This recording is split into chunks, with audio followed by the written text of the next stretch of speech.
Hai, kembali lagi di Gema Kegelapan. Jadi pada video kali ini aku nggak sendirian, tapi kembali lagi ditemani oleh si Vena.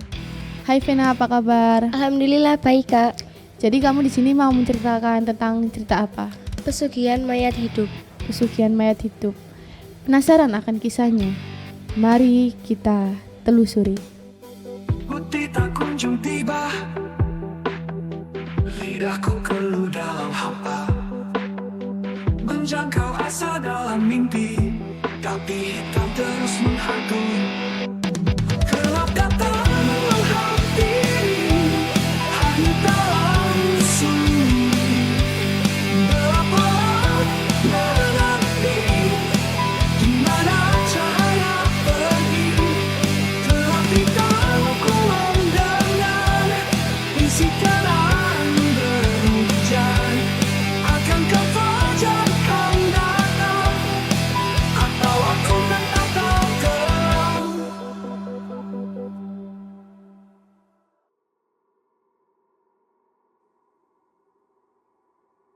Jadi cerita ini aku dapat dari seseorang, sebut aja namanya Santi. Yang dimana Santi ini sendiri dapat cerita dari Amang Edi, supir mobil travel milik keluarga Santi. Nah, sebelum Amang Edi bekerja di keluarga Santi, Amang Edi ini ngantar penumpang dari Kalimantan Utara ke Kalimantan Selatan kan. Jadi pengalaman Amang Edi ini mengantar salah satu penumpang yang ingin melakukan pesugihan. Jadi penumpang ini adalah kenalan satu kampung bahkan satu RW sama Amang Edi. Sebut aja namanya Didi. Si Didi ini udah kayak preman kalau di kampung itu. Nah, si Didi ini kan ceritanya punya nenek terus sama dua anak. Dia udah berkeluarga tapi ditinggal sama si istriku tadi. Gak tahu kan istri kemana. Nah, bener-bener kepepet sama ekonomi, kebelit utang. Anggap aja kayak wes buntu lah kan, gak ada pikiran buat kerja gini-gini wes gak nutut kan. Nah, si Didi ini punya temen, sebut aja namanya Dodot.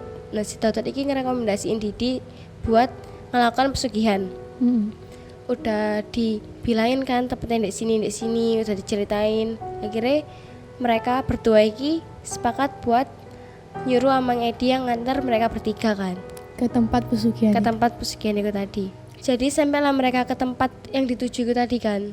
Tempatnya itu kan di dalam hutan. Nah, aneh aku di sana itu cuma ada rumah satu. Nah, rumah satu itu cuma terang satu lampu warna oranye 5 watt lah kira-kira kan. Sampailah sana, mereka disambut sama dua orang, cowok muda sama wanita tua parubaya. Jadi tadi mereka dua orang tadi, yang satunya cowok satunya cewek tua, itu satu keluarga apa gimana? Kayak ese satu keluarga. Kelihatannya lah, soalnya kan mirip. Pas mereka sampai di tempat, mereka itu disambut sama dua orang, laki-laki muda sama wanita tua parubaya. Nah, sing aneh lagi, wanita tua iki tadi ku pakai perhiasan sing bener-bener banyak, terus pakaian sing mewah. Itu tadi yang katamu itu kan dua orang, cowok sama cewek. Nah yang satunya kan, yang cewek itu tadi kan udah tua parubaya ya kan. Iya. Nah itu orang yang mau membantu si Didi yang ingin melakukan pesugihan. Iya. Nah, sing kedua tadi yang cowok muda sama parubaya niku sebelumnya kan udah pernah ke dukun kan. Iya. Tujuan Didi ke sana iku kan biar si pesugihan ini tadi kayak ditransfer gitu loh. Ditransfer ke Didi. Iya, jadi biar mereka udah kelepas dariku tadi, biar ke Didi. Amang Edi hanya mengamati dari belakang. Si wanita parubaya menjelaskan bahwa yang sekarang melakukan pesugihan adalah suaminya. Si Didi tampak tidak peduli dan hanya ingin melakukan ini dengan cepat. Wanita parubaya itu pun memadu mereka semua ke dalam ruangan dengan pintu yang terbuat dari besi dan digembok dengan rantai. Di dalam ruangan itu terdengar seperti orang kesakitan. Seketika pintu itu langsung terbuka dan tercium bau busuk dari dalam itu yang menyengat. Banyak lalat yang terjebak dalam ruangan kabur keluar.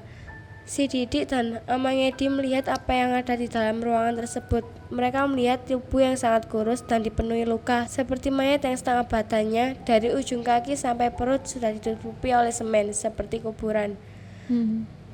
Anehnya, tubuh si mayat tersebut masih mengeluarkan suara, seperti orang kesakitan. Si wanita menjelaskan bahwa sang suami memakan daging mentah sebanyak 10 kilo per hari. Cara agar kaya, apapun yang dibisniskan akan selalu sukses dan berhasil karena pesugihan tersebut. Dan Dan cara satu-satunya untuk menggantikan pelakuan pesugihan tersebut adalah hanya dengan bersentuhan lidah dengan lidah seperti menyambut parasit yang ada di dalam tubuh si mayat.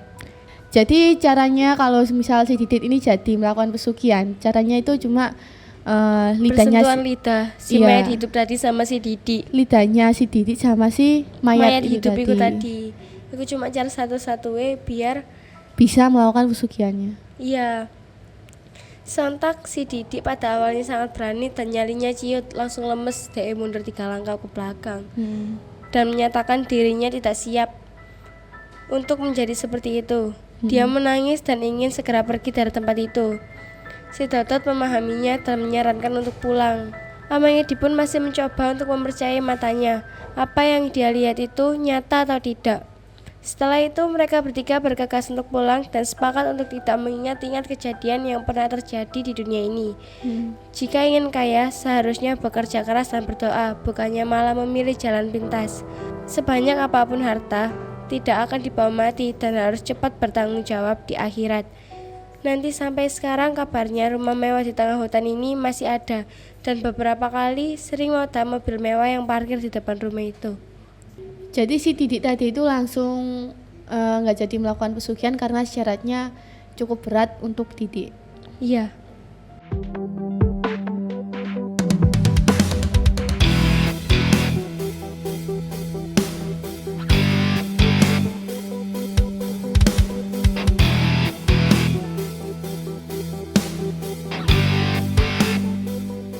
Tapi aku juga punya cerita, Ven. Ceritanya kayak gimana? Jadi ini mungkin bisa dibilang cukup horor ya. Jadi ada sepasang suami istri yang tinggal di sebuah apartemen.